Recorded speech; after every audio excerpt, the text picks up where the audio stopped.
Now, moving on, today earlier on in Homabay County, ICT CS Eliud Owalo led a food distribution program. Let's first of all hear what the CS had to say. Relief food support. This is part of a wider government program to facilitate provision of basic subsistence to families who are wanting during this time of drought.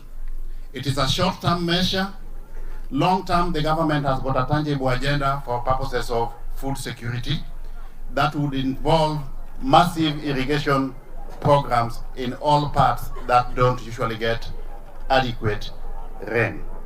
As a short-term measure towards this effort again, the government has already initiated the reduction of the price of fertilizer from 6,500 shillings per bag to 3,500 shillings per bag.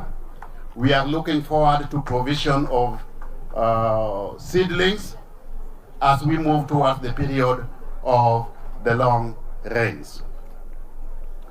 Moving to our economic agenda within the wider Nyanza region, you vividly recall that the president has said that time for politics is now over. It is now time to provide services to the what? To the people. And he has already proclaimed himself that his government will provide services to Kenyans irrespective of the voting patterns in the last elections. The role of the government is to provide basic services to the people. And that is what William Ruto's government is going to do. Specifically, with respect to this region, we have got a very, very elaborate economic agenda for the Nyanza region.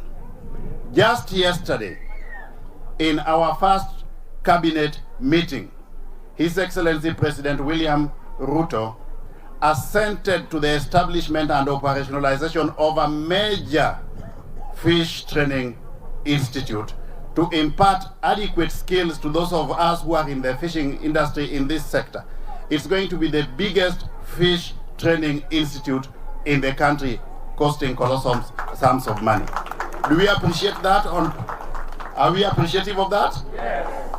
But as a long-term measure, based on our plan, the Nyanza Economic Development Plan, we are going to ensure that there is optimal exploitation of fish from the lake. And that will also be supported by aquaculture. It is actually painful that fish is extracted from the lake, processed elsewhere, and then exported at colossal sums of money.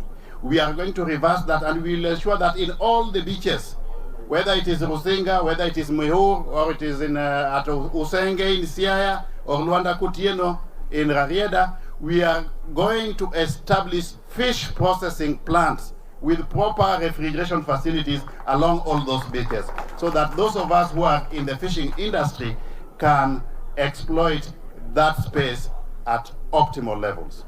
We also have a tangible agenda in the area of sugar. We will ensure that first, all those debts accruing to farmers are settled.